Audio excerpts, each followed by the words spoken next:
But first tonight, in what could be a watershed moment in the US election, this week the New York Post splashed with news of a trove of emails detailing Joe Biden's son's business dealings overseas. The emails reveal Hunter Biden had planned to introduce his father, who was of course then vice president, to an executive at a Ukrainian energy company, Burisma, a company where Hunter served on the board of directors. Publicly, Biden has said he's never spoken to his son about his overseas business dealings. But these emails seem to indicate otherwise. In one message sent by Vadim Pizarski in April 2015, he wrote, "Dear Hunter, thank you for inviting me to DC and giving me an opportunity to meet your father and spend some time together. It's really an honour and pleasure." Another message, also sent by Vadim in May 2014, asks Hunter for, and quote, advice on how you could use your influence to benefit the company. The emails and many more involving a Chinese energy company, which we will get into in the interview with Steve Bannon, were recovered from a laptop that was reportedly dropped off at a repair shop in Delaware in 2019 before it was handed over to the FBI. It was said to be a water-damaged MacBook Pro, and the person who dropped it off never paid for the service, and he didn't return to retrieve it or a hard drive on which the contents were stored. This is according to the shop owner, who said he repeatedly tried to contact the client. He says that on the laptop was a sticker from the Beau Biden Foundation, which was named after Hunter's late brother, the former AG of Delaware. On the hard drive are said to be text messages, videos, 25,000 photographs and 11,500 emails. Some are deeply personal and emotional, and others involve drug use and are quite incriminating for the Biden family. The owner of this repair shop in Biden's home state of Delaware says when he didn't hear back from the FBI, he made a copy of the hard drive and it managed to find his way to Trump's lawyer, Rudy Giuliani. Now, in the US, this has been quite a bombshell in the final leg of the presidential campaign, and not just because of the actual contents of the email, but because of the issue of censorship. Twitter has censored the New York Post story, claiming, with absolutely no proof, that the contents contained hacked material. The tech giant, of course, has allowed the spread of other stories that contain either hacked or illegally obtained material, like the president's tax returns or Melania Trump's phone calls, or even Julian Assange's many data dumps on WikiLeaks or Snowden's information.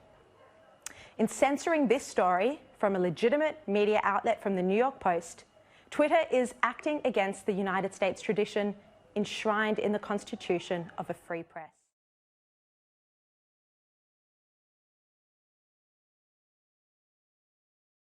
Stunning news that could blow up Joe Biden's campaign to become US president, beat Donald Trump. But news that Twitter and Facebook have gone to astonishing lengths, frightening lengths, to stop you reading. And this is in fact two scandals in one. The New York Post says it has emails and photos that were left on the laptop of Hunter Biden, son of Joe Biden. Now, Hunter Biden allegedly left this laptop at a computer repair shop and never picked it up again. The guy at the shop, months later, finders keepers, gave copies of what he found to the FBI and to the Trump campaign. Now, the photos are one thing, proves authenticity, I guess. They're not just the family shots of Joe and Hunter and other relatives, but also of Hunter Biden in the bath and even in bed with what seems to be like a crack pipe. His father admits that Hunter has had drug problems, but more serious politically are the emails. Now, Hunter Biden is not the kind of person with his drug record and business background, or lack of, that you would expect to be on the board of a big Ukrainian gas company. He's got no background in that stuff, doesn't speak Ukrainian. But he was paid $50,000 a month, and some reports say $80,000 or even more US, by a company called Burisma. That is a bit shady. That was being investigated, by the way, by Ukraine's chief prosecutor, and Burisma didn't like it. And Joe Biden, Hunter's dad, was conveniently then the vice president of the US and in charge of US-Ukraine policy.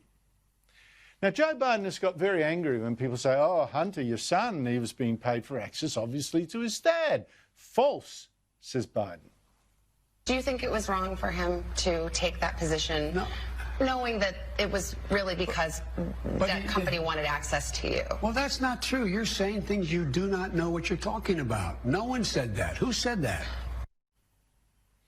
But, as the New York Post today reports, on Hunter's laptop were also reportedly emails sent to Hunter by Burisma executives, like this one in May 2015, or April 2015, thanking Hunter for inviting me to DC and giving me the opportunity to meet your father and spend some time together.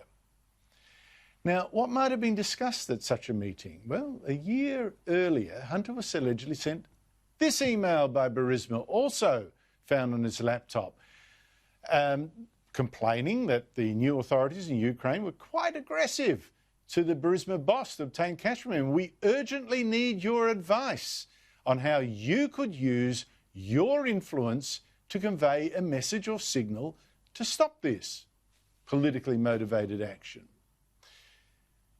Now, what influence did Hunter have?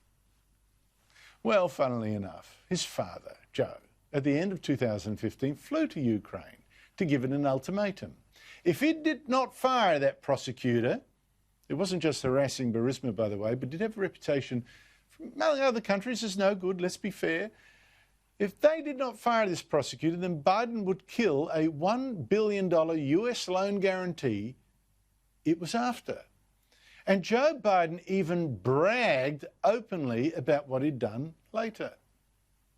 And I was supposed to announce that there was another $1 billion loan guarantee. I said, you're not getting the billion. I'm going to be leaving here. And I think it was, 6 hours? I said, I'm leaving in 6 hours. If the prosecutor's not fired, you're not getting the money. Well, son of a bitch. Got fired. So these emails, big story, right? And Donald Trump sure thought so. Hunter was being paid for access to his vice president father, who was specifically put in charge of Ukraine and Russia. These emails show that Biden's repeated claim that he has never spoken to Hunter about his business dealings were a complete lie. Now, I should say, again in fairness, that Biden's spokesman says, we have reviewed Joe Biden's official schedules from the time, and no meeting, as alleged with the New York Post, ever took place, although we haven't heard from Biden himself to say whether some meeting was, snuck in or whatever. He was certainly not going to put it in a schedule, I would have thought. Whatever. This is a big story. But when I tried to click on a link to Twitter, to this story today, and I wouldn't have been the only one, millions would have done the same. This is what I and others saw. Warning, this link may be unsafe. The link you were trying to access has been identified by Twitter or our partners as being potentially spammy or unsafe. Unsafe what? Rubbish. Unsafe to Joe Biden, maybe. I pushed on, and this is what Twitter was trying to stop me and others from seeing, a story that was unsafe only for Joe and his son. But if you tried to retweet that story then, Twitter wouldn't let you. Your tweet could not be sent because Twitter said this link has been identified by Twitter or our partners as being potentially harmful. And do you know Facebook did much the same? It put out a post. This story is eligible to be fact-checked by Facebook's third-party fact-checking partners. In the meantime, we are reducing its distribution on our platform. Now, the excuses that Twitter and Facebook gave for this political censorship, let's be honest about, that's all it is, political censorship, changed during the day. Oh, look, the link was unsafe. No, the material was stolen, these emails. No, actually, it was private information. It was false. Whatever. Look, it wasn't stolen. And when did Twitter and Facebook ever apply those same standards to protecting Donald Trump?